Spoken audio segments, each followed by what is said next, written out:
Wabaganekwe and Indigenous, Makwa, Nadodem, Bingwe, Niashi, Nishnabek, Nindonjiba. My English name is Cora-Lee McGuire-Cyrette, and I come from Sandpoint First Nation, and I'm from the Bear Clan.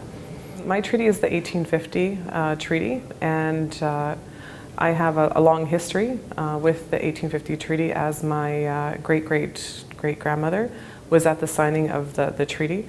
And my grandchildren are actually the 7th generation of ancestors from the treaty signing. And so we have a very close connection and recognition of the 1850 treaty, and we have the oral history that goes along with the signing.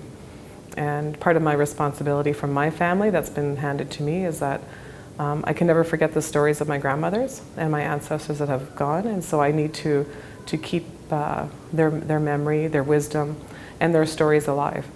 The importance of the treaty is it's a relationship agreement that was set in place in order for us to live in balance with each other.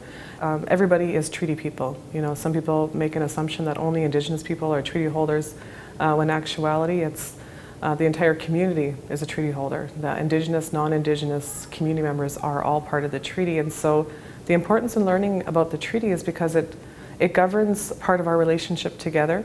And as an Indigenous person, you need to know your history and your connection to that treaty. So, you know, with the signing of the 1850 treaty, it's hugely important for our family, and as part of our legacy, that her grandfather brought her to the signing of the treaty to recognize her role as a woman, even though she was 10 years old at the signing of the treaty, but she had to be there to witness what was going on, and then to carry along that legacy and that memory and share that oral history with what was happening. What the people at the signing thought they were negotiating was already written, and the document was already there ready for signing, which was fine, but the leaders at the time had negotiated other items to be included, but because they weren't written, there's a sense that that oral history isn't part of the written agreement. But the Supreme Court of Canada has actually ruled that oral history actually does play part of legal law. My grandmother talked about the chieftains being intoxicated during the signing of the treaty.